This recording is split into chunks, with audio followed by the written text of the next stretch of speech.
Graça e paz, irmãos, amém? Amém? Glória a Deus. Que final de semana gostoso, irmãos.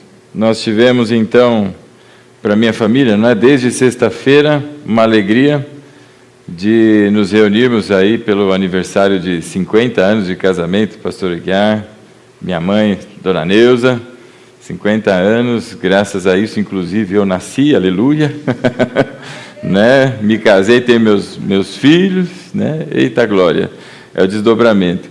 Então, desde sexta, uma alegria que o Senhor tem nos dado, sábado já aqui comentado esse tempo maravilhoso, foi muito gostoso mesmo. Que edificante ouvir os testemunhos dos irmãos que aqui estiveram, Muitas coisas Deus tem feito, meus irmãos, e são coisas grandiosas. Podemos ser um rebanho pequeno, aqui a nossa comunidade, mas o que Deus tem feito é imensurável. Deus é muito bom e maravilhoso.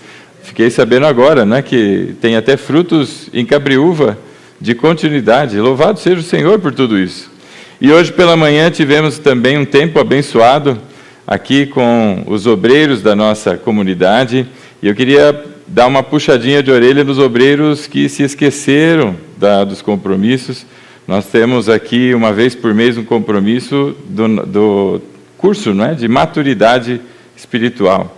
Você que foi convidado, meus irmãos, foi uma convocação, não foi um venha se quiser, Às vezes as coisas vão tomando um certo tempo, porque são 13 meses, e ao longo do tempo as pessoas vão se esquecendo ou acumulando outras prioridades. E deixa eu lhe dizer uma coisa, quem é crente, acima de tudo está o Senhor. E uma vez por mês, nos reunimos, e hoje foi uma dessas manhãs muito abençoadas. Glória a Deus por isso, Então eu quero reencorajar aqueles que colocaram no ponto morto a marcha, engata de novo e vamos em frente, irmão. Porque Deus tem propósito, tem chamado para mim, para você, para todos nós, e o que Deus tem feito nessa pequena comunidade é imensurável. E você faz parte disso, então não dorme no cinema não, irmão. Mas acorda, desperta tu que dormes, diz a palavra, e vamos em frente. E aqui estamos mais uma vez para a glória do Senhor. E vamos então abrir nossas Bíblias, irmãos, em Gênesis. Gênesis no capítulo 34. Gênesis 34.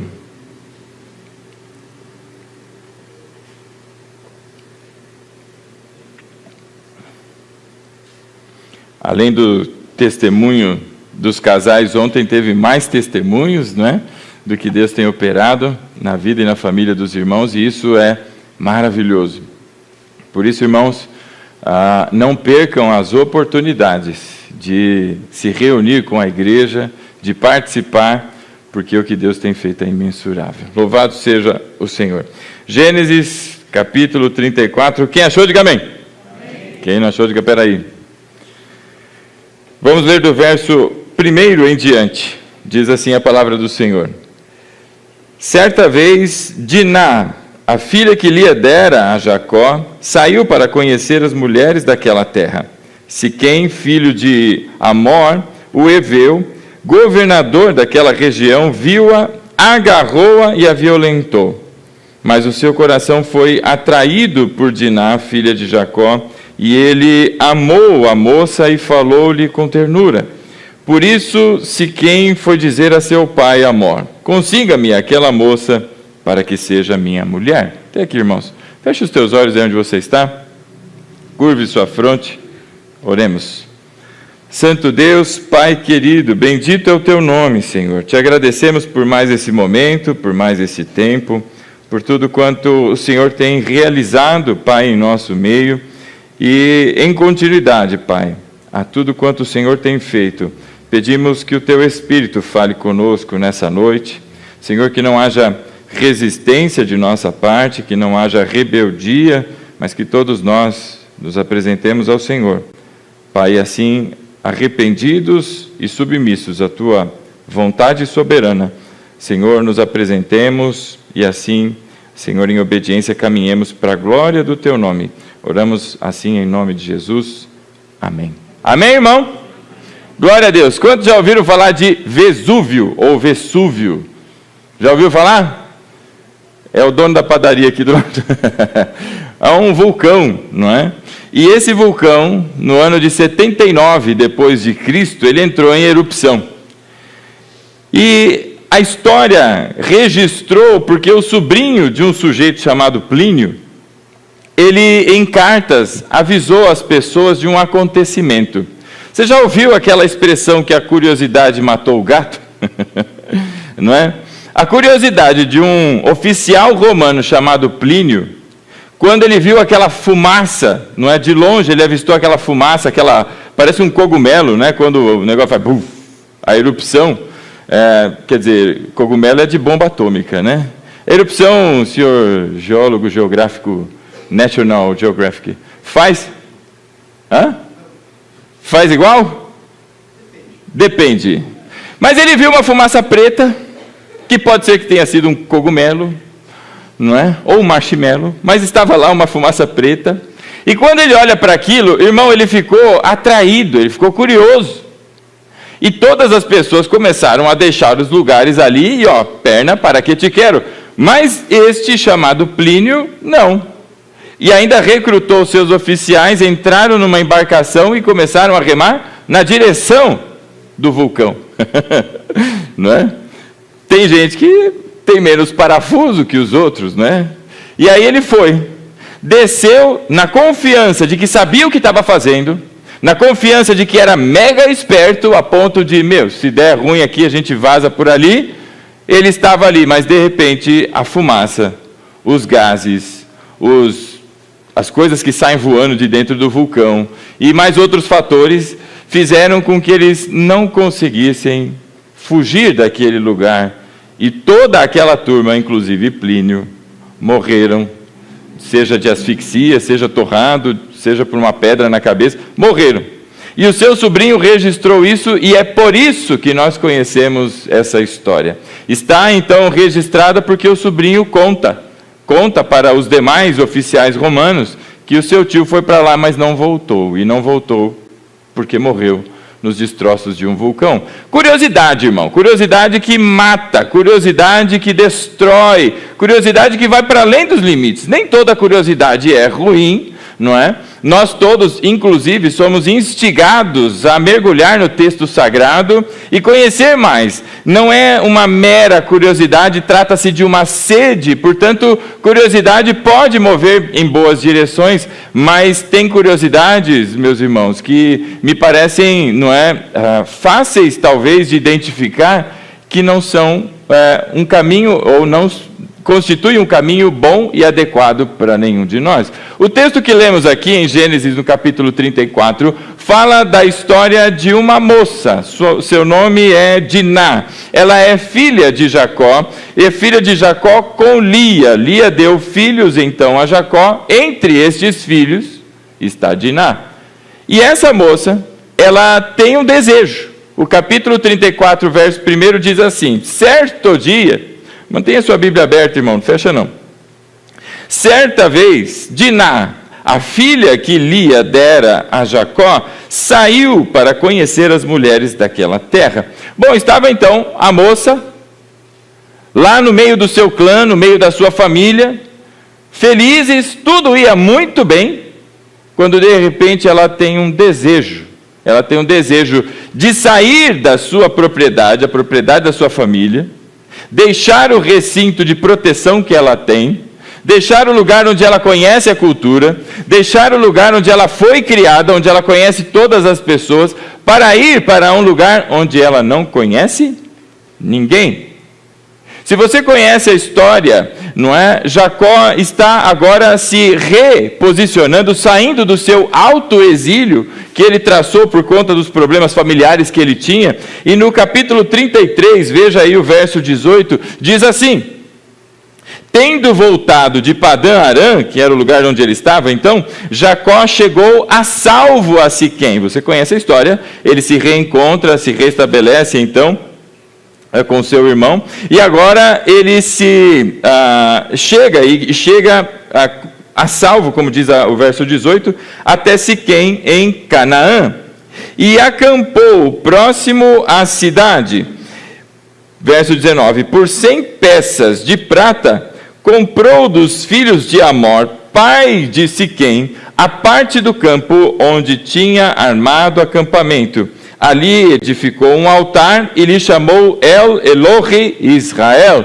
Então agora, meus irmãos, depois de toda aquela confusão, depois de toda aquela situação familiar, vencido tudo isso, paz, oh glória, agora eu vou achar o meu novo lugar de habitação. E ele está caminhando, seguindo, não é, o movimento nômade, como era da sua família, e chega até Siquém. Quando ele chega em Siquém, o lugar onde ele se estabelece, monta as suas tendas, ele olha, não é, conversa com as suas esposas, fala: isso aqui tá bom para a gente? Tá bom, dá para plantar batata, dá para pôr um pé de açaí aqui, é muito bom aqui, vamos ficar aqui. Então ele vai e negocia aquela terra.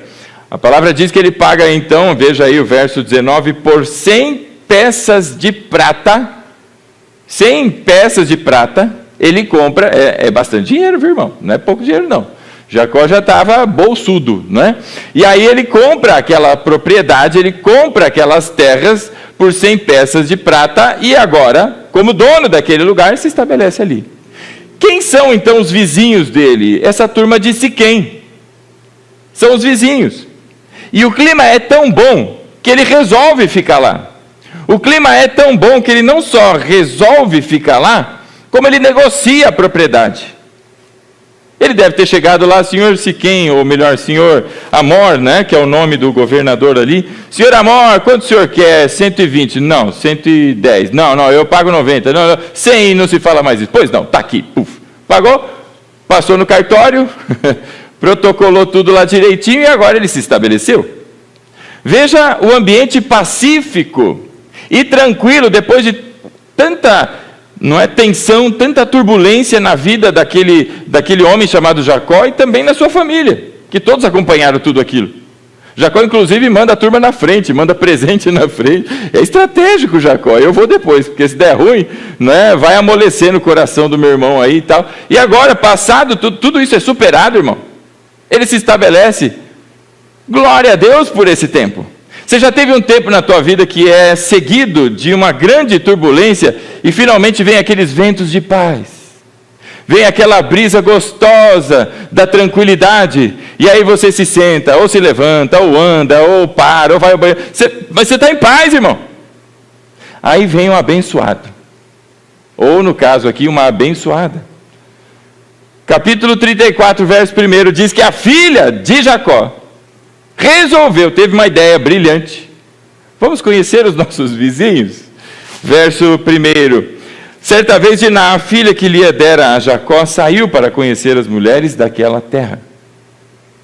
Parece que ela está interessada em conhecer os costumes, interessada em ver, bom, eu me visto assim, ontem no jantar estava tendo aula de moda aqui, eu me visto assim, aí outra irmã, não vai, você está parecendo escoteiro, não sei de onde, não, se veste de outro jeito e tal, e aí ela vai, e ela está curiosa, é uma adolescentezinha para jovem, essa moça, Diná, está na flor da idade, e ela sai.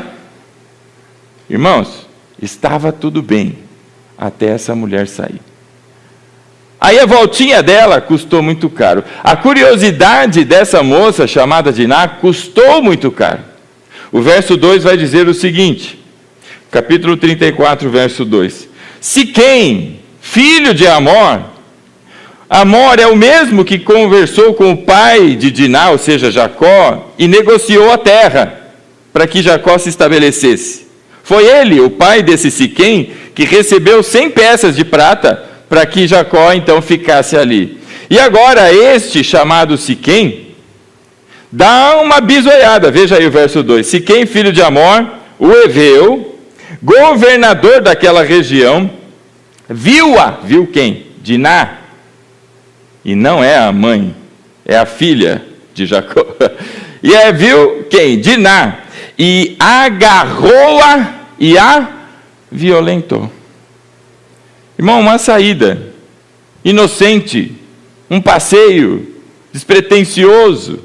Será que essa moça só estava curiosa? Será que ela só queria dar uma olhada realmente como é que as mulheres que não é do clã aqui dos filhos de Abraão se portam? Será que era só curiosidade? Porque veja, muita mocinha, ou também os mocinhos, né, os jovenzinhos, adolescentes, jovens, tem muita curiosidade, não é? Mas os mais sêniores também. Alguém pode olhar e dizer, não, mas é falta de experiência, ela não sabia o que fazer. Meu irmão, a quantidade de gente que tem encontrado um muro com o seu rosto é grande, porque não tem, administrado a sua curiosidade, o seu ímpeto. O verso 2 diz que aquela mulher foi agarrada e estuprada. Essa é a palavra para o ato que aconteceu. Ela foi violada. Aquele homem chamado Siquém, à força, a tomou e estupra aquela moça.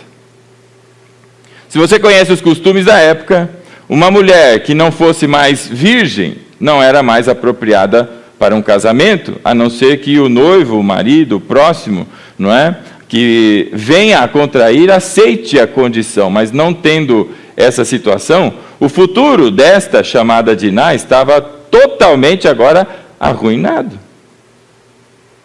Existem coisas da vida da gente que é uma única decisão que se toma e que se estraga a vida para o resto da vida. Não é uma coisa que acontece, você fala, daqui a 2 meses, 3 meses, como o pessoal fala, dá tempo ao tempo, né? Passa-se uma vida, meus irmãos, carregando as consequências de uma única decisão. E é bem verdade que essas coisas se manifestam na vida da gente ou na maior parte, quando somos mais novos. Mas não é exclusivo para os mais novos. Então, aqui um recado para todos nós, e esse é um ponto de atenção, inclusive para mim, para todos nós. A curiosidade matou o gato, como diz o dito. O dito popular, não o dito benedito. Não é? O Plínio morreu porque ficou curioso em ver como era um vulcão. E quantas pessoas têm morrido espiritualmente porque têm tido curiosidade de como determinados eventos, procedimentos, como o mundo processa muitas coisas. Quantas famílias têm sido destruídas pela curiosidade de homens desenfreados ou de mulheres. Porque, por incrível que pareça, as mulheres que antigamente eram mais vítimas de muitas situações em relações, hoje em dia, não falo com propriedade porque eu não peguei estatística nenhuma, mas a sensação que eu tenho é que se ainda há alguma vantagem, ou seja, que os homens têm mais casos, a diferença não deve ser muito grande. Falo sem qualquer número em mente aqui. Então, se eu estiver errado, que os irmãos me perdoem. Mas essa é a sensação que eu tenho. O que nós ouvimos de história de mulheres que têm avançado por lugares perigosos, inadequados, não é pequeno. Por uma única decisão, estragou um futuro inteiro. Essa moça, por sua curiosidade. Alguém aqui vai dizer, mas ô louco, pastor, ela só saiu de casa, a culpa é do homem lá, Aí entra os temas lá da misoginia, não sei o quê, não, porque ela devia estar de mini saia, o outro vai dizer, não, porque ela não estava com roupa adequada, que não sei o quê, e foi pego. Meus irmãos, independente, ela saiu do seu lugar, de habitação, ela saiu do lugar onde ela estava protegida e foi para um lugar onde ela não conhecia ninguém. E esse sujeito, chamado Siquém, e a Bíblia, detalhe, a Bíblia diz que daquela região, daquele povoado, este era a pessoa mais decente que havia naquele lugar. Era o de melhor reputação que havia em Siquém, era ele. E ele mesmo agarrou e tomou a força. Verso 2 diz então que ele a viu, agarrou-a e a violentou. Veja, meus irmãos, que o verso 1 diz que essa moça saiu para ver como eram as coisas do lado de fora, saiu para ver, às vezes, as pessoas querem dar um voo diferente, novos ares, como se diz por aí, eu só dar uma testadinha, bater as asas um pouquinho para lá, ela saiu para ver, ela saiu para conhecer, mas uma coisa que ela não percebeu, é que ela não só estava vendo, mas como também alguém estava vendo ela. Ela foi vista, ela se tornou alvo de uma pessoa. Este Siquém, então, mirou nela, foi até ela, agarrou-a, como diz o versículo 2, e a violentou. É um estupro, meu irmão. Aqui o verso 2, entre aqueles que estudam com profundidade o texto sagrado, olhando para os textos, não é, e as palavras, perdão, no original, vão dizer que há uma nuance, não é, e que pode dar a intenção de que Siquém não tomou ela à força, mas que na hora ali, não é, do momento, ela também consentiu. O fato, meus irmãos, é que a palavra para violentou indica humilhação. Siquém humilhou aquela moça. Todo o ato sexual fora do casamento é uma humilhação para as mulheres, ainda que a mulher tenha consentido. Veja, irmãos, às vezes começa só com, não, deixa, é aquela mãozinha boba, não é? Nos relacionamentos, seja de namoro, seja de noivado, é só uma mãozinha boba, não acontece nada.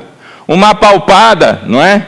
Só isso, não aconteceu nada. Um tapinha, coisa de leve. E essas coisas, meus irmãos, elas não param por aí. O que a Bíblia está mostrando para todos nós é que aqueles que enveredam por esse caminho começam a se inflamar a ponto de fazer o que esse jovem, se ele era o de melhor reputação que tinha naquela região, aquilo foi inflamando o seu coração quando a viu e a ponto de avançar, pegar e violentar a moça. Ainda que as mulheres, atenção aos jovens não casados, não é? Ou solteiros, ainda que as mulheres tenham consentimento com o ato sexual, o que você está fazendo é humilhar aquela mulher, e isso é pecado, e é pecado diante de Deus. O que Davi apresenta lá no Salmo 51, é que ele diz, contra ti, somente contra ti pequei, pelo que ele fez. Se não exatamente o que esse homem fez com Diná. Não importa se há consentimento, irmãos, o nome disso é pecado.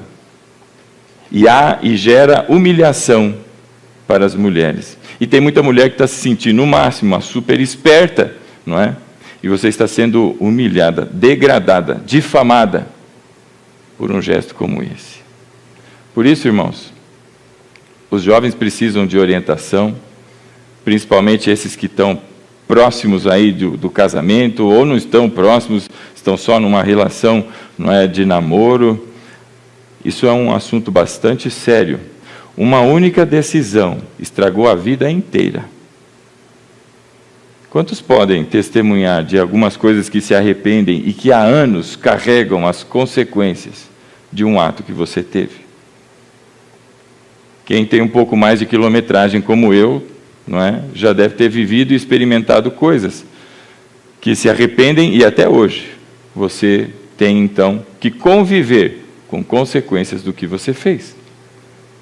O versículo 2 diz que essa mulher então foi violentada. O verso 1 é o anúncio de uma tragédia, a curiosidade dessa moça. O verso 2 é a concretização da tragédia. Não só do estupro dessa moça, mas é o decorrer da história. Nós não teremos oportunidade de ler o capítulo inteiro, que é uma pena, pelo tempo, não é? Mas se você não conhece a história, eu digo a você, leia. Leia, é muito importante que você conhece. Essa moça chamada Diná, ela tem irmãos. Jacó tem outros filhos além dela. Mas, além de ter outros irmãos, são meio-irmãos, porque Jacó teve mais de uma esposa. Agora, existem dois, chamados Simão e Levi, que eram irmãos de sangue dela. Irmãos por parte de pai e por parte de mãe. Também eram filhos de Lia. Esses dois, tomando conhecimento de que a sua irmã havia sido então violentada, eles então partiram para que fossem honrar a sua irmã e buscar então por vingança. Os versículos vão então dizendo que eles se aproximam depois de toda essa tragédia que houve com Diná, Esse rapaz chamado Siquém, o verso 3 diz que o coração dele foi sensibilizado. Veja aí o verso 3. Diz assim: mas o seu coração foi atraído por Diná. Então agora num misto entre essa violência toda que ele teve, parece que de alguma maneira ele, entre a tragédia do que ele fez, agora aparece um pouquinho, de amor no meio. E o verso 3 diz que o seu coração foi atraído por Diná, a filha de Jacó, e ele amou a moça e lhe falou com ternura. Agora depois de pegar, depois de violentar, oi benzinho, oi amorzinho. Meus irmãos, imagina a reação dessa moça. Essa é uma moça que você não ouve absolutamente nada partindo dela. Sarai, você conhece, nós já recentemente pregamos aqui, as manifestações dela, ela fala. Sarai, ela ri do Senhor quando o Senhor diz que ela em 1 ano teria filhos, ela se manifesta. As outras mulheres na Bíblia, você vai vendo, também existem manifestações. Agora, Diná, não tem. Nós não sabemos qual foi a reação dela diante do ato. Nós não sabemos o que ela falou depois para a sua família. Nós não sabemos o que ela fez depois do que os seus irmãos fizeram. Não sabemos absolutamente nada. E então agora esse homem, Siquém, vai até ela e fala-lhe com ternura. Meio, antagônico esse negócio. Pega violenta e depois fala com ternura. E esse é o de melhor reputação. E então ele vai, como diz o versículo 4, Por isso Siquém foi dizer a seu pai Amor. Quem era Amor? Governante da região ali de Siquém. Este foi quem vendeu a propriedade para Jacó. Este é então o chefe daquele clã, o chefe daquele povoado. Ele é então filho deste que é o chefe. E ele vai até o seu pai e diz assim, verso 4: consiga-me aquela moça para que ela seja minha mulher. Então agora que ele foi, testou, gostou, pediu para casar. Bom, a história no capítulo 34 vai mostrar um desfecho. Os irmãos agora de Diná começam a tratar do assunto com Siquém. Tratam com Amor dessa situação. E há agora uma condição para eles. E qual é a condição? Vocês têm que se circuncidar. O povoado agora precisa se circuncidar. E as pessoas agora, na porta da cidade foram chamadas. Siquém e Amor, seu pai, agora chamam as pessoas e avisam, contam a situação, contam o problema que foi gerado e contam a proposta, que parecia ser de Jacó, mas eram dos seus filhos. Se todo mundo então se circuncidar, a coisa fica apaziguada. E todo aquele povoado aceitou. O que é circuncisão, meu irmão? É um corte. O que é um corte feito? Quem se lembra de domingo passado, quando falávamos sobre aliança de corte? Por que existe a circuncisão? Porque existe ali agora aquele momento em que Deus fala para Abraão para separar aquelas partes, porque há um corte. Aliança, inclusive, aliança de corte, é cortar aqueles animais no meio, como vimos no domingo passado, e colocá-los disponíveis ali, um de cada lado, criando um corredor. Porque se forma, então, uma aliança, e o Senhor passa por ali sozinho. É essa a visão que tem, então, ainda Abrão. E há um corte. A circuncisão também é um corte, porque é uma aliança feita com o Senhor. E agora nós não temos mais o corte físico, mas espiritual, como Paulo nos ensina em Colossenses. Mas existe um corte, uma ruptura. E então ele traz à luz o contexto do quê? De um símbolo, e um símbolo muito importante para Deus, que é a aliança, para apresentar aquele povoado. Se vocês se circuncidarem, vamos entender que tem boa intenção, bom coração, e aquela turma toda topa. Pois não, vamos todos ser circuncidados. E assim acontece. Os homens, então, são circuncidados. E passam alguns dias, aqueles homens estão todos debilitados, porque mexe numa região sensível para o homem, e eles estão então acamados. Talvez alguns com febre, outros só com frescura, mas enfim, estão lá acamados. E nessa condição de vulnerabilidade daquele povoado, que de boa vontade, não é, atendeu a essa solicitação, Siquém e Levi organizaram agora um massacre. Eles entram na cidade, os homens não têm condições de se defenderem, porque estão sensibilizados, e matam ali, não é, aqueles homens. No capítulo 34, veja ali no verso 25, que diz assim: 3 dias depois, quando ainda sofriam dores, 2 filhos de Jacó, quem? Simeão e Levi, irmãos de Diná, pegaram as suas espadas e atacaram a cidade desprevenida, matando todos os homens. Mataram ao fio da espada Amor e seu filho Siquém, tiraram Diná da casa de Siquém e partiram. Vieram então os outros filhos de Jacó e, passando pelos corpos, saquearam a cidade onde sua irmã tinha sido desonrada. Olha que tragédia.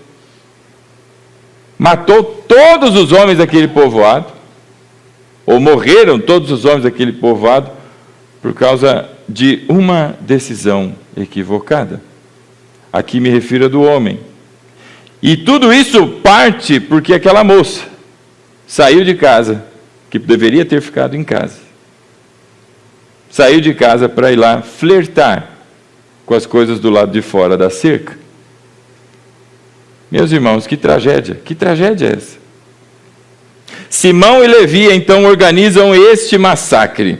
Se você conhece a história lá no capítulo 29, volte lá comigo, voltando algumas páginas, não é? No versículo 33, capítulo 29 de Gênesis, o verso 33, diz o seguinte: Lia engravidou de novo, quando deu à luz outro filho, e disse: porque o Senhor ouviu que sou desprezada, deu-me também este, pelo que chamou Simeão. Verso 34, de novo engravidou, e quando deu à luz mais um filho, disse: agora finalmente meu marido se apegará a mim, porque já lhe dei 3 filhos, por isso lhe deu o nome Levi. Os irmãos tomaram a dor da sua irmã e foram fazer o quê? Massacrar aquele povoado. Veja, irmãos, uma única decisão, e que consequências gravíssimas houve então a partir dessa decisão. Nós vemos então que os seus irmãos organizam toda essa situação. No 3º dia em que as pessoas estavam circuncidadas, os homens então são mortos ao fio da espada, Amor e Siquém, e todos aqueles homens mortos. Sabe por que isso está na Bíblia, irmão? Porque essa é a família que nós falávamos há não muito tempo atrás, que faz parte da história da redenção da humanidade. Essa é a família pela qual o Senhor levantou para a formação de um povo chamado Israel, para que a partir desse povo, em tempo oportuno, viesse o Messias. A Bíblia não é um livro cheio de histórias de heróis, mas a Bíblia é um livro que conta a graça de um Deus poderoso e que usa pessoas comuns como você e eu para escrever a sua história.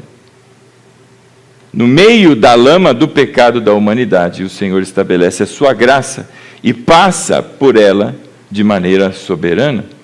Essa história está aí para que você veja quão perversos eram os filhos de Jacó. E se você conhece bem a história, sabe que não muito tempo depois, um dos irmãos começa a ter sonhos. E quando fala dos seus sonhos para os outros irmãos, eles ficam revoltados, ficam invejosos, ficam enciumados. Não só pelos sonhos, mas pela forma como o pai trata os filhos. E o que eles fazem? Resolvem matar o seu irmão. E só não matam porque Rúben tem a brilhante ideia de faturar, em vez de tão somente assassinar. Vamos vendê-lo como escravo. E então José é vendido. São estes homens perversos que são aqueles que o Senhor, a partir da vida deles, constitui a nação de Israel. Meus irmãos, veja, no terceiro dia da circuncisão do povo de Siquém, todos foram mortos. No terceiro dia, após a crucificação, em Cristo, todos agora que creem, receberam vida. Por meio da circuncisão, não mais da carne, mas agora espiritual. De maneira em que não é feita por mãos humanas, mas o Senhor, só o Senhor é capaz de fazer. A partir do terceiro, Abraão, Isaque e Jacó saem as 12 tribos. A partir do terceiro dia, nasce a igreja, sai do lado daquele que é o segundo Adão, sangue e água, sangue para a remissão dos pecados, e água viva, que dá vida e vivifica a igreja, a sua noiva, como o primeiro Adão, que teve a sua costela retirada, e a partir dela, não é? Viu e conheceu finalmente a sua mulher. Meus irmãos, o que nós estamos vendo aqui, diante desse texto, é uma tragédia. E uma tragédia sem tamanho pela perversidade de todos os envolvidos. O que nós vemos aqui, então, é que essa curiosidade, esse flerte, então, com as coisas que o mundo oferece, essas coisas que as tradições antigas e inadequadas oferecem, inclusive no meio religioso, porque muitas pessoas, não é? Falávamos inclusive hoje pela manhã, vêm de tradições e de lugares que ensinam não o evangelho verdadeiro, mas aquilo que deu na telha de alguém. E isto vai fazendo com que essas pessoas tomem decisões, e decisões que também podem ser equivocadas e inclusive se arrependerem pelas consequências. Nós vimos uma moça que resolveu sair daquele seu lugar de proteção. Aí alguém vai dizer assim, mas pastor, qual o problema da moça sair? O senhor está sendo machista, só porque ela é mulher. Se fosse o homem lá... Não, meus irmãos, porque o problema é ainda mais grave. O problema é ainda mais grave. Eu fiz um questionamento proposital. Será que Diná estava só curiosa? Só queria dar uma volta, como os filhos, né, que chega um momento da vida, querem bater asas e sair um pouquinho do ninho? Quem tem filhos, entende. Os meus ainda são pequenos. Mas às vezes vem, pai, vai ter festa na casa de não sei o quê, deixa eu ir. Eu falo, não. Ah, mas eu... Não. Não. Ainda eu consigo, né? Dar aquela segurada. Mas há alguém aqui que já tenha filhos que, a asa já está batendo aí, já está voando. E o coração fica apertado. Acho que na mente do pai e da mãe, a vontade era botar uma redoma, né? Fechar numa caixinha, guardar debaixo do colchão, ninguém mexe, está protegido. Mas não vai ter, mas está protegido, né? Essa talvez seja a cabeça do pai. Será que, ou da mãe, né? Porque tem pai e mãe que seja mais até, não é? Como se diz? Preocupada, não, eu queria outra palavra, não era só preocupada. Protetor, mas é outra palavra que eu queria. Mas mais surtada. Enfim, que se preocupa mais, não é? Vocês entenderam? Com a sua cria do que a esposa ou o marido. Mas independente disso, irmãos, além da curiosidade dessa moça, e não só dessa moça, toda a família de Jacó, inclusive as pessoas que acompanhavam Jacó, tinham outro problema que era ainda mais grave. E isso fica evidente para todos nós depois daquela tragédia. Porque depois da tragédia, depois de ter matado todo aquele povoado, veja aí comigo o capítulo 35. O capítulo 35 começa com um silêncio. Como assim? Porque o versículo anterior é um questionamento que não se tem resposta. Acompanhe aí comigo o versículo 1 do capítulo 35. Deus disse a Jacó: suba a Betel e estabeleça-se lá. Agora vai ter que sair do lugar que estava diante de tudo o que aconteceu. suba a Betel e estabeleça-se lá, e faça um altar ao Deus que lhe apareceu quando você fugia do seu irmão Esaú. Ele já tinha se estabelecido em Siquém. Ele já tinha levantado um altar ali. Até que naquela brisa de paz, naquela vida tranquila, não é, se levanta uma abençoada que resolveu dar uma volta e toda essa tragédia se manifesta. Agora, o resultado disso, Deus então diz a Jacó: sai daí, agora você vai para Betel, lá você estabelece um altar. Há uma mudança acontecendo em função de toda essa tragédia. Mas veja o versículo anterior, o último versículo do capítulo 34, que é o verso 31, que diz assim: mas eles responderam: está certo ele tratar a nossa irmã como uma prostituta? Depois de terem devastado aquela cidade, o coração daqueles homens perversos levantam este questionamento. Meus irmãos, a inflamação no coração daqueles homens era tamanha, cegados pelo ódio, cegados então pelo desejo de vingança. O versículo 31 é uma pergunta que não tem resposta. A resposta é Deus dizendo: agora vocês saem daí e vão para outro lugar. Se você ler comigo o verso 30, diz assim: então Jacó disse a Simeão e Levi, Jacó o pai, chamou os dois, não é? E começou a tratar com eles: vocês me puseram em grande apuro, atraindo sobre mim o ódio dos cananeus e dos ferezeus, habitantes dessa terra. Nós somos poucos, e se eles juntarem as suas forças e nos atacarem, eu e a minha família seremos destruídos. Eu e a minha família, leia-se vocês também. E então, diante de uma chamada de atenção dessa do pai, o coração rebelde responde: ora, mas eu ia deixar barato esses homens que trataram a minha irmã como uma prostituta? Houve uma experiência muito semelhante como essa, tempos depois, na família e na casa de Davi, entre os irmãos, muito semelhante, e que culmina com a morte deste que foi o irmão que estuprou a sua própria irmã. O verso 35, capítulo 35, vai nos mostrar que o problema não era só a curiosidade, irmão. O problema era ainda mais profundo. Por isso Deus manda que eles saiam de lá e se estabeleçam em outro lugar. Foram para Betel. Veja aí o verso 2 do capítulo 35.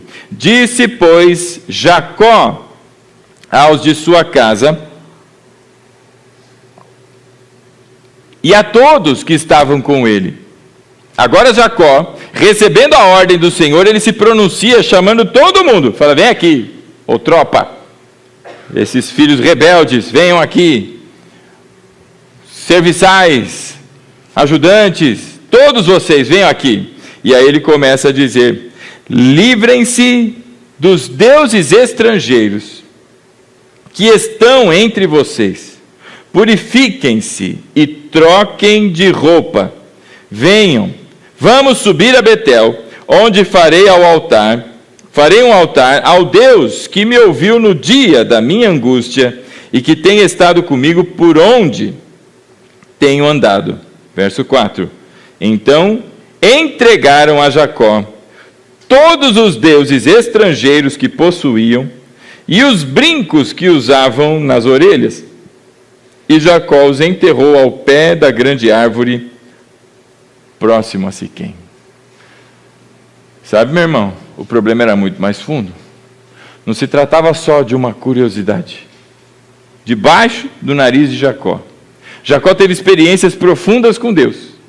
Teve visões inclusive que o Senhor Jesus cita, que era uma visão dele. Jacó viu ao Senhor Jesus naquela imagem daquela escada em que tinham anjos subindo e descendo, falando então sobre um momento futuro messiânico, e que Deus então chama esta família para gerar o povo, para então nascer o Messias. E agora, debaixo do nariz desse homem chamado Jacó, que teve todas essas experiências, foi enfrentar o seu irmão pela palavra do Senhor, voltou, houve uma reconciliação, e agora que estava tudo bem, ele é obrigado a sair dali pela atitude rebelde, não é? Dos seus filhos. E aí quando Deus então ordena que ele saia, o problema fica mais evidente. Jacó chama todo mundo e diz: olha, nós vamos ter que ir para Betel, porque vocês colocaram toda a nossa família, todo o nosso clã em risco, por causa de uma atitude, irmão. Um gesto não bem pensado, ou bem pensado, não é? Mas não adequadamente. Então não foi bem pensado, coisa nenhuma. E agora Jacó chama a todos e diz: vocês vão deixar agora todos os deuses estrangeiros dos seus antepassados. Não importa se veio do teu pai, da tua mãe, se veio da tua avó, do tio, se era do teu vizinho, se tinha pé de arruda, se não tinha pé de arruda, não importa. Vocês vão pegar tudo isso aí e vão colocar aqui. Todos, todos. Não só os meus filhos, não só as minhas filhas, não só as minhas esposas, porque Raquel, a favorita, a quem ele amava, quando saiu da casa do seu pai, saiu trazendo consigo os deuses do seu pai. Agora vocês vão colocar tudo isso aqui na frente. Argola, pulseira, colar com o cifrão do Bitcoin, eu sei lá o que tinha, todas aquelas coisas aradas foram colocadas todas ali. E a Bíblia diz que aquilo foi enterrado para deixar tudo isso para trás. Veja, irmãos, o motivo daquela moça ter saído da sua cidade, do seu clã, do seu povoado, e ido até aquele outro lugar, não foi só curiosidade, mas foi o desejo de cultuar deuses estrangeiros como aquele povo cultuava. Foi desonrar a Deus com idolatria como aquele povo fazia. Isso é muito mais profundo do que uma mera curiosidade. Mas ela estava indo lá para ver exatamente como eram, como são as coisas, porque parece mais legal, parece mais atraente. E o que nós vemos na igreja hoje em dia, meus irmãos, infelizmente, é um conjunto de pessoas que se apresentam como cristãos, mas talvez nunca entenderam o que ser cristão é de verdade. Nunca abandonaram os ídolos do passado, nunca abandonaram, e não é pecadinho de estimação não, irmão, porque pecado, a Bíblia diz que com arrependimento o sangue de Jesus então purifica, perdoa, restaura, mas eu estou falando de coração não convertido. Frequenta aqui porque talvez a esposa venha, ou porque o marido vem, ou porque os filhos querem ir. Frequentam o lugar, seja onde for, por qualquer outro motivo, mas o coração, ainda existem altares que não são altares para o Deus verdadeiro, mas altares falsos para deuses inexistentes e que nas crendices, nas bobagens, não é, desse mundo e das tradições continuam firmes e em pé. Parece mais atraente o que o mundo faz, a maneira como faz, do que a igreja. Parece mais divertido olhar para a forma como se dança do lado de fora do que a maneira como o meu povo mesmo faz. Que estranho isso, não é? A maneira como se relaciona com as mulheres ou como se relaciona com os homens do lado de lá é mais interessante. Que maneira esperar o quê? Passa a mão aí mesmo, deixa a mão boba acontecer. Isso resulta em tragédia. Isso é consequência de corações que têm ainda ídolos e rastros, não é? E coisas que são referentes a um passado, como aqui a família de Jacó. Agora, diante de uma chamada de atenção, passam a apresentar toda aquela sorte, não é, de pedaços de madeira, argolas de ouro e seja lá o que for. Quantas dessas coisas estavam lá enfiadas nas tendas de habitação de um povo, que é um povo chamado povo exclusivo, escolhido. Misturou as palavras aqui. No meio desse povo estava lá então todo esse tipo de coisa. Meus irmãos, nós precisamos olhar para a nossa casa, olhar para a nossa vida e buscar em Deus e identificar se existem ídolos dentro da nossa casa.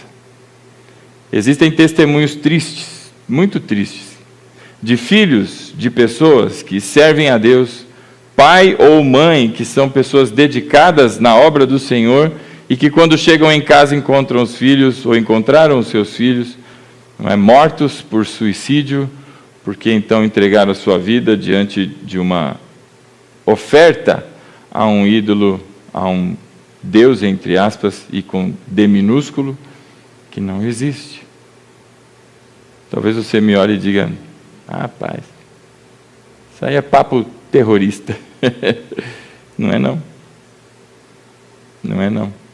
Estava em Cajubi, alguns anos atrás, pastoreando uma igreja desse tamanico, numa cidade que é desse tamanico, lá no interior de São Paulo. E uma pessoa que frequentava a igreja, deve frequentar até hoje, teve um familiar, um garotinho, devia ter entre 12 a 14 anos, que quando a família chegou em casa, ele estava pendurado pelo pescoço. Uma família de pessoas que serviam a Deus, dentro de casa certamente ensinaram a palavra de Deus, mas aquele menino foi encontrado pendurado. Eu não consigo imaginar se mãe ou pai entrando em casa e ao abrir a porta ter uma cena como essa. Eu não consigo imaginar. Porque é só de tentar imaginar, eu não consigo explicar o que vem aqui no coração. Uma coisa terrível. Quiçá passar por isso. No seio daquela família, não se tratava de um adolescentezinho querendo dar um passeio, mas se trata de um problema muito mais profundo, de idolatria, de desvio moral, de desvio espiritual. E que fez com que aquelas pessoas então ficassem curiosas. Vamos ver lá como é que os cananeus fazem as coisas. Vamos ver lá como é que então essas pessoas, trabalham. Se você conhece a história, entre os 7 povos que habitavam Canaã, quando então houve, a incursão do povo de Israel, estava também os heveus. E quem eram os heveus? Senão aqui, se você leu comigo o capítulo 34, verso 2, diz assim, olha: Siquém, filho de Amor, o heveu, governador daquela região, viu-a, agarrou-a e violentou-a.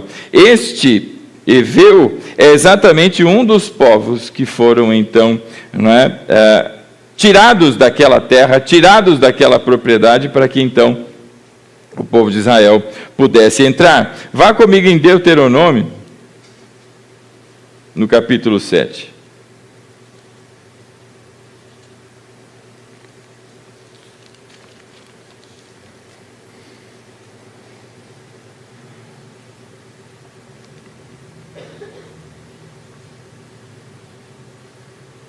Capítulo 7 de Deuteronômio diz o seguinte, o título na NVI é este: as nações idólatras serão expulsas. Verso 1 diz assim: quando o Senhor, a palavra aqui é Yahweh, o seu Deus, os fizer entrar na terra para a qual vocês estão indo para ela, ou para dela tomarem posse, ele expulsará de diante de vocês muitas nações: os hititas, os girgazeus, os amorreus, os cananeus, os ferezeus, os heveus e os jebuseus. Entre estes que habitavam aquela região e que eram idólatras e que foram então tirados de lá para que Israel pudesse habitar naquela região, estavam entre eles os heveus. Quem eram então aquelas pessoas com quem aquela moça quis flertar, quis conhecer, quis passear, quis entender mais sobre a sua cultura? Eram de uma nação idólatra, de um povo, então, que nós observamos aqui, que Deus inclusive avisou que seriam excluídos, tirados, derrotados, para que Israel pudesse tomar posse. Povos idólatras. Talvez alguém aqui esteja pensando, bom, eu não tenho filhos, então está tudo certo. Mas é comigo e é com você, irmão. Há necessidade de que a gente observe a nossa própria vida. Porque existem muitas curiosidades, muitas.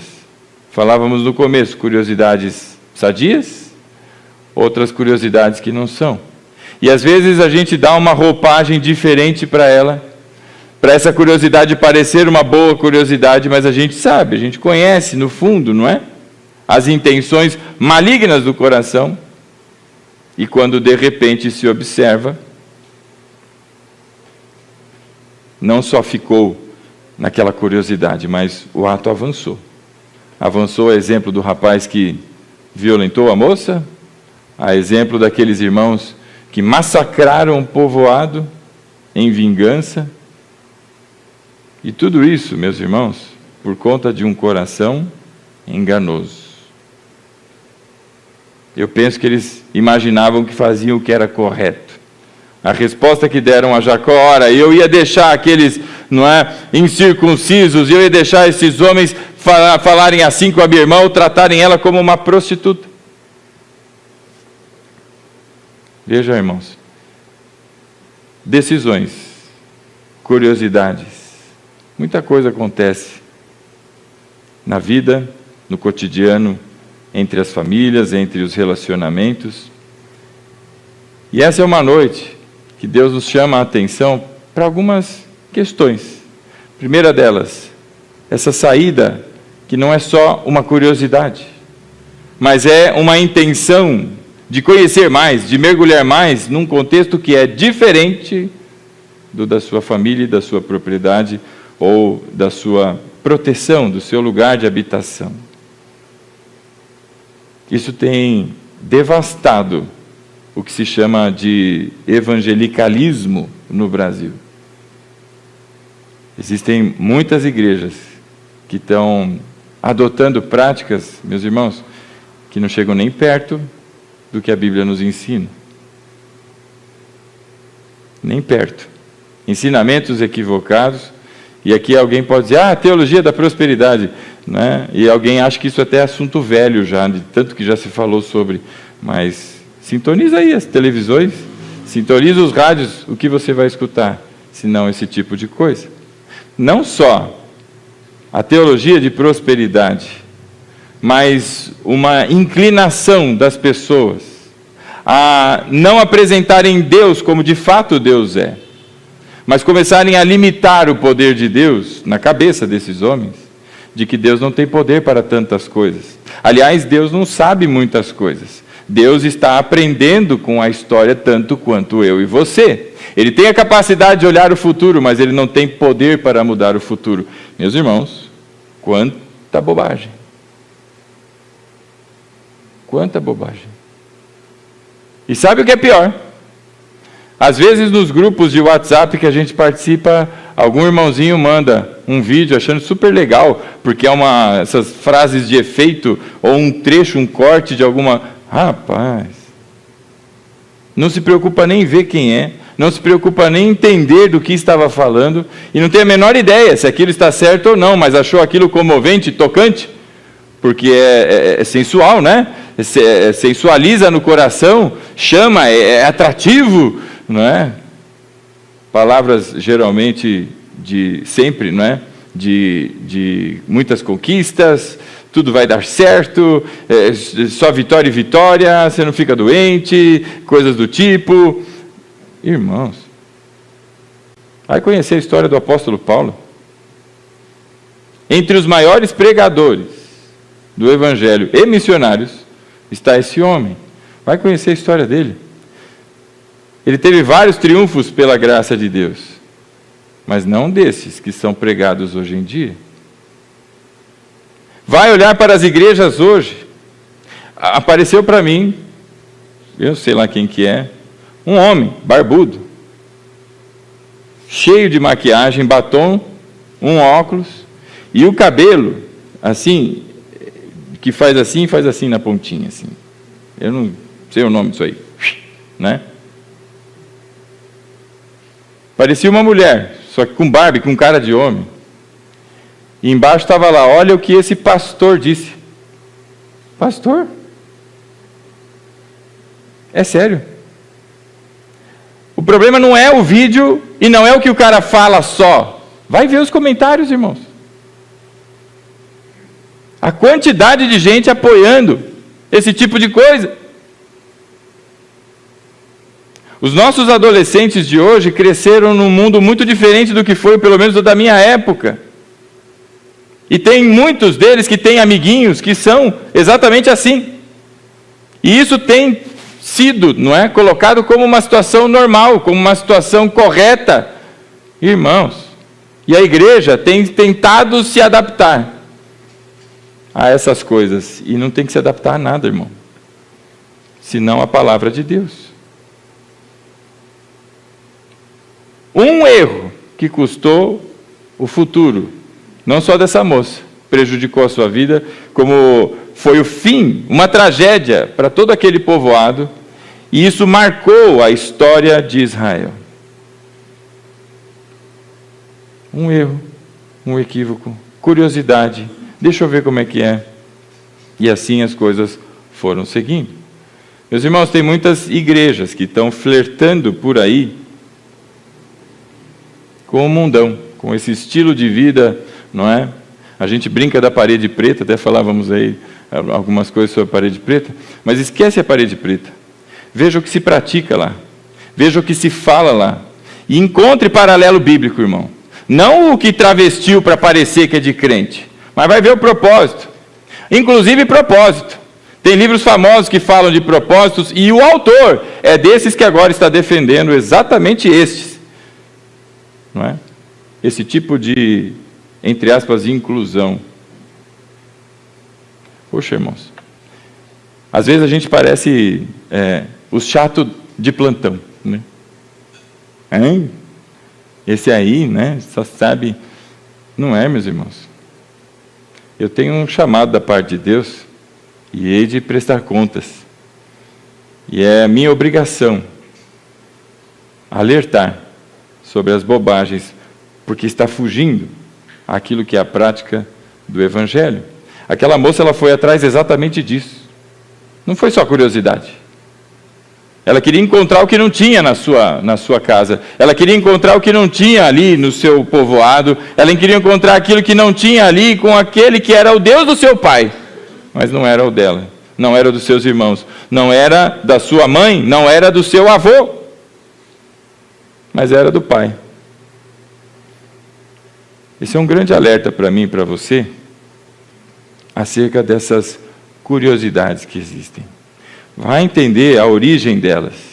E quando essas coisas começarem a se manifestar, irmãos, elas precisam ser cortadas na raiz, porque se deixar, isso inflama, e quando viu, já aconteceu. Quando viu, já está feito, já se desviou, já como esse rapaz pegou, agarrou e estuprou a moça, a mão boba já se avançou um sinal, não é? Porque não para nas pequenas ações. Mas um coração inflamado, ele não se segura. Tiago fala sobre isso. Vá comigo até a epístola de Tiago.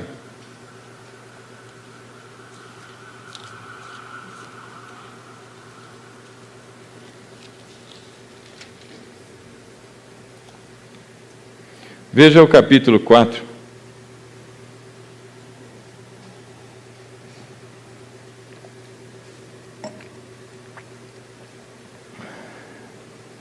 Tiago, capítulo 4, verso 1. Quem achou, diga amém.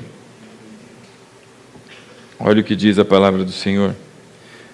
Uma pergunta: de onde vêm as guerras e contendas que há entre vocês? Guerras e contendas. Aquele sujeito avançou e devastou um povoado inteiro. 2, mataram todos os homens que estavam ali vulneráveis. De onde vêm as guerras? De onde vêm então as contendas que há entre vocês? Não vem das paixões que guerreiam dentro de vocês? Não vem desse desejo inflamado, que você não cortou ele pela raiz, mas permitiu que ele avançasse a ponto então de que crescesse e se tornasse algo do qual você não domina mais? Não vem então das paixões que guerreiam dentro de você? Vocês cobiçam coisas e não as têm, matam e invejam, mas não conseguem obter o que desejam. Vocês vivem a lutar e fazer guerras, não têm porque não pedem, e quando pedem, não recebem, pois pedem por motivos errados para gastarem seus prazeres. Veja como começa o versículo 4. Adúlteros, vocês não sabem que a amizade com o mundo é inimizade com Deus? Por que adúlteros? Está se tratando de uma imoralidade sexual aqui? Não. Tiago foi para além da imoralidade sexual. Também fala da imoralidade sexual. Seja fornicação, seja adultério. Mas foi para além. Do que ele está falando então? Ele está falando agora, o adúltero é aquele então que traiu ao Senhor. Porque ele faz parte de uma aliança. Lembra da aliança de corte? Lembra da circuncisão? Se você está em Cristo, você é circuncidado, homem ou mulher, e agora é dentro, é espiritualmente. O Senhor fez não por mãos de homens, mas o Senhor mesmo criou este corte. Lhe deu agora uma nova natureza. E agora Tiago chama estes que flertam com o mundo de adúlteros. Não sabiam que amizade com o mundo é inimizade com Deus? Flertar com o mundo, meu irmão, é comprar encrenca com o Deus vivo. E o autor aos Hebreus diz, não é? Que essa é uma coisa muito ruim, terrível coisa é, cair nas mãos do Deus vivo. Essa moça teve uma curiosidade. Talvez haja alguém aqui que essa semana, se não este final de semana, teve curiosidades que não deveria. Seu coração se inflamou por moças, por rapazes, por situações, não é, que não deveria. Isso não foi cortado na raiz. E o resultado disso, agora se geram guerras, contendas, seja você consigo mesmo, você com a sua família, você, não é, na paz que tinha espiritualmente, agora você perdeu ela por conta de toda essa situação. Ora, a raiz de tudo isso está no coração enganoso. Por isso, quando nós voltamos ali para o capítulo 34 de Gênesis,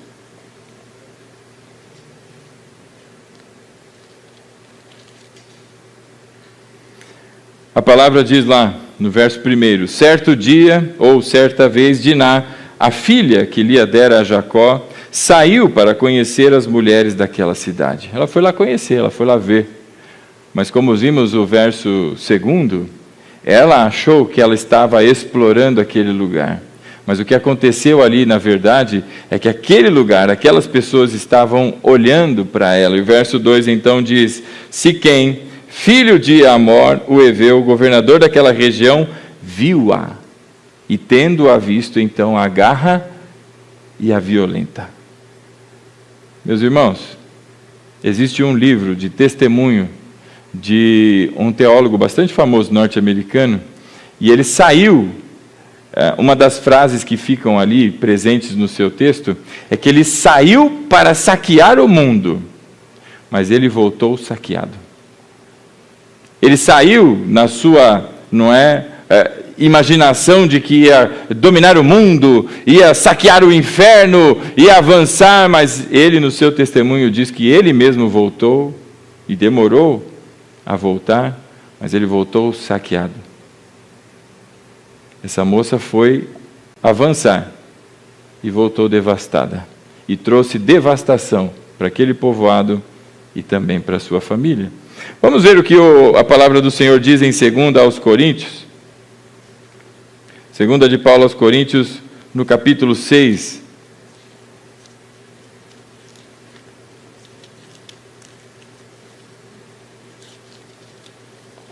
Segundo aos Coríntios, no capítulo 6, veja aí o que diz o verso 14.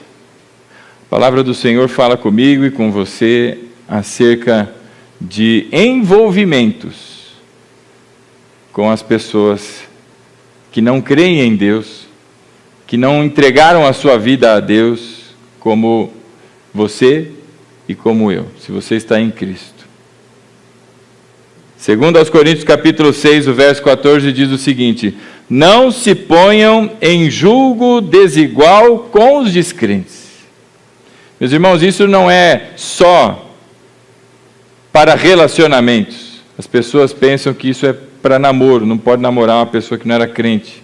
A gente conhece casos de pessoas que se casaram com pessoas que não eram crentes e essas pessoas se converteram pela graça de Deus.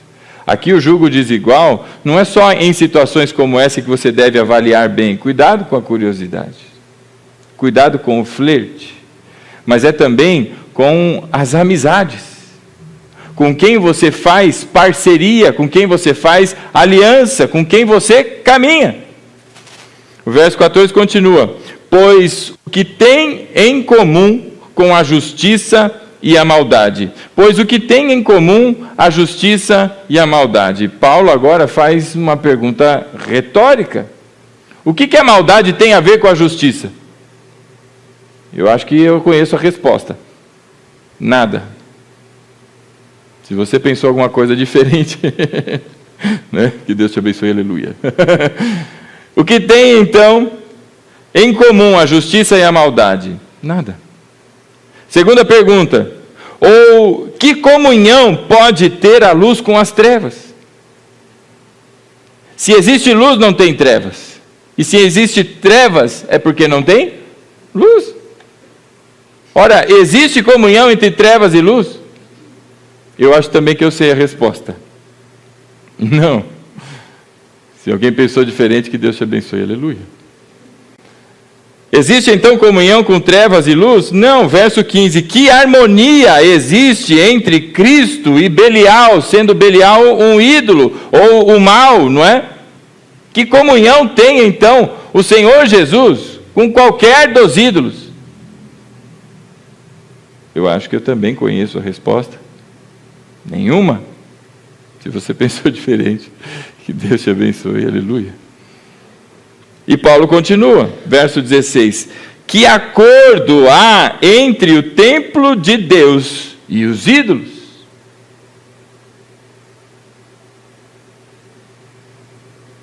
Também acho que eu sei a resposta. Nenhum. Se você pensou diferente, que Deus te abençoe, aleluia. Por que então haveria ídolos na tua casa? Por que se sustentariam ídolos na tua vida? Porque você olha com passividade os ídolos instalados na vida, na sua família. Porque não há comunhão, irmão. E aqui eu queria fazer um convite a você a tirar aquela carapuça do crente santarrão, porque estou no meio, junto com você. Estamos todos na dependência da graça. Tirar a carapuça do santarrão, não é? E fazer uma análise honesta diante de Deus, e assim então buscarmos o conserto. Paulo continua no verso 16: pois somos santuário do Deus vivo, e como disse Deus. Essa é a verdadeira profecia. Quando vem com eis que te digo, irmão, hoje em dia, os profetas bíblicos diziam: assim diz o Senhor. Não é isso que te digo, não. Eu não tenho nada para dizer a você, senão aquilo que Deus me instruiu, e agora eu falo com você. Veja aí o que diz aí o verso 16: pois somos santuários do Deus vivo, como disse Deus. E aí abre aspas: habitarei com eles, e entre eles andarei. Serei o seu Deus, e eles serão o meu povo. Portanto, veja o verso 17, agora que Deus então nos permitiu habitarmos com Ele, Ele fez morada em nós, nos chamou agora como filhos, nos tornou família. Veja o que ele diz no verso 17, quem disse, irmão? É o apóstolo Paulo? Não, como disse Deus. Verso 17, portanto, tolerem, não, ele diz, saiam do meio deles e separem-se. Está carregando amizade indevida até hoje, por quê, irmão? A palavra é bastante clara, objetiva, direta. Não cabe rebeldia. Separem-se. Não andem no meio deles. Ele está falando de gente que tem julgo desigual. Porque não existe comunhão entre luz e trevas. Aquela moça quis exatamente a comunhão. Ela quis ir lá conhecer. Os seus irmãos então se revoltaram, foram em toda aquela tragédia, meus irmãos, porque haviam ídolos instaurados no centro e no seio daquela família. Frequentar uma igreja não é isenção de situações como essa. Por isso, irmãos, tiremos todos a carapuça do santarrão, porque a Bíblia não é um livro feito de heróis, mas de homens como você e eu, mulheres como você e Sara, não como eu, né? Mas cheios de imperfeição, cheios de problemas, cheios de dúvidas, cheios de dificuldades, e que Deus, no meio do lamaçal da nossa corrupção, estabeleceu o seu plano, e assim Ele caminhou entre nós, passando através da sua graça, gerando vida, gerando restauração, gerando recomeço, trazendo de volta à existência o que já não se tinha mais, e ainda, não como aquele relojoeiro que prepara o relógio, estabelece o relógio, pumba, e entrega para a pessoa e acabou, mas Deus é aquele que criou todas as coisas, e Ele é quem sustenta todo santo dia. Tudo só permanece funcionando, não é porque Deus fez tão perfeito e para, mas porque a graça de Deus e o seu poder continuam a sustentar o universo, inclusive a tua vida e a minha. Por isso, irmãos, a palavra do Senhor diz no verso 17, portanto, saiam no meio deles, e separem-se, diz o Senhor. E ele continua, não toquem em coisas impuras, e eu os receberei. E lhes serei pai, como diz o verso 18. E vocês serão meus filhos e minhas filhas. Quem disse? O grande El Shaddai. Separe-se, irmãos.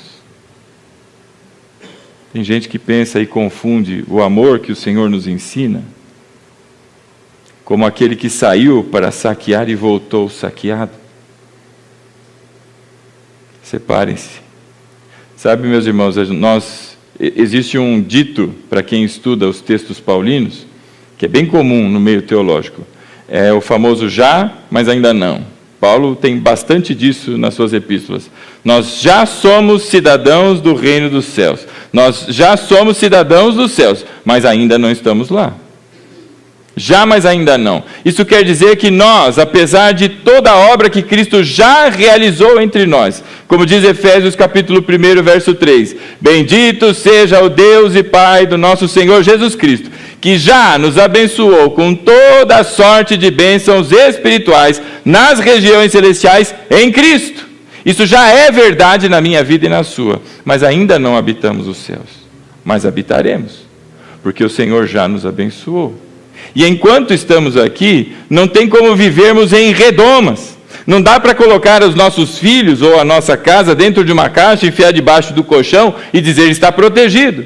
O que dá para que você e eu façamos? Orientemos, ensinemos, exortemos, caminhemos juntos. Tem gente que, eu já falei, não falo mais. Foi assim que Deus fez com você? Deus apresentou o projeto de salvação para você e você, naquele dia, não estava lá, né? Não. E Deus falou, tá bom, vai para o inferno. Foi assim que Deus fez com você, irmão? Foi assim que Deus tratou a sua ignorância? Foi assim que Deus tratou a sua rebeldia? Ou com gentileza, com amor, com persistência, perseverança, o Senhor se aproximou de você e cada vez mais foi lhe trazendo para próximo e próximo do seu trono de graça? Nós todos, então, devemos, assim, avançarmos. Porque se assim, então, caminharmos, diz o verso 18, e lhes serei pai, e vocês serão meus filhos e minhas filhas, diz o Senhor, o Todo-Poderoso. Meus irmãos, nessa noite eu convido você a se colocar de pé, em nome de Jesus.